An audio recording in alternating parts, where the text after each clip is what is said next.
All right, I want you to picture this. You sit down at your charts, you've done your analysis, and your daily bias is fully mapped out. Everything makes sense.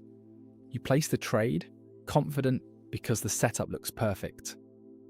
At first, price starts moving in your direction. You're thinking, all right, this is it. And then, boom, stopped out. And here's the part that really hurts. Right after you get stopped out, price shifts. It runs exactly in the direction you originally expected. That happened to me over and over again, back when I was an unprofitable trader. I remember sitting there thinking, my bias was right, so what went wrong? Was it my strategy? Was it just bad luck? No. What was wrong was my understanding of liquidity.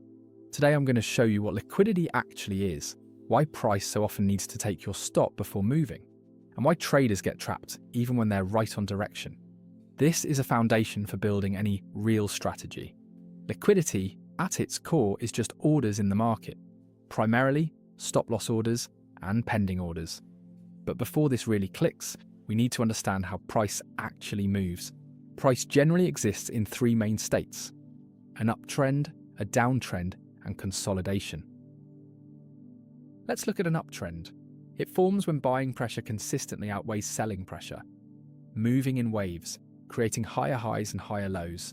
When the price breaks a previous swing high, it confirms to the masses that buyers are in control.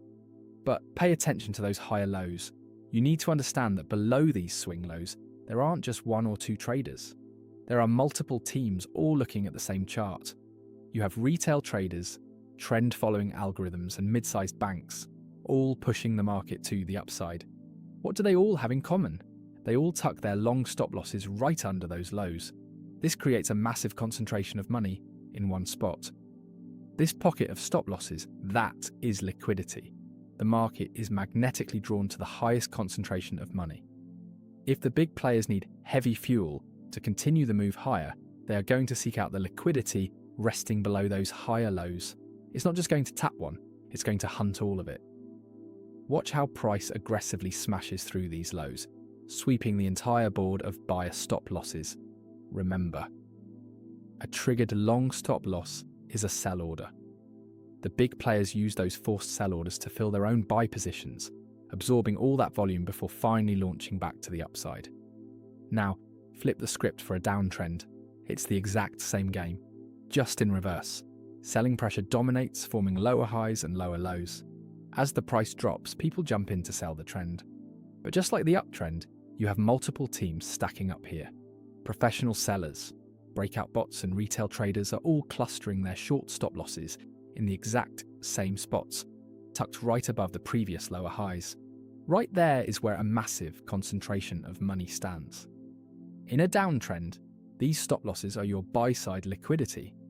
When the market needs to refuel for a deeper drop, it targets that stack of liquidity sitting above the highs.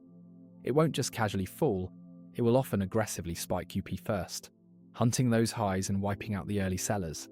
Because a triggered short stop loss is a buy order, the big institutions use that sudden surge of buying volume to fill their own massive short positions at a better price. Once they've cleared the board and triggered those teams, the market violently crashes back to the downside. Why does this happen?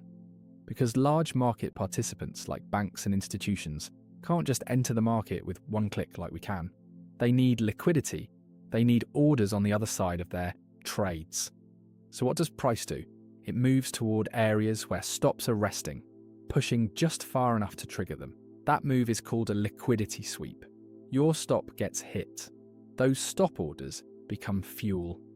And once that liquidity is collected, price can finally move in the real direction.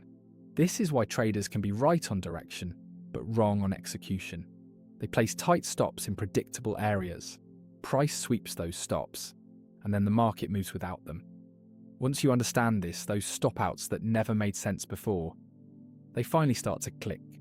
Up or down, the logic never changes. The market doesn't just move, it hunts for liquidity.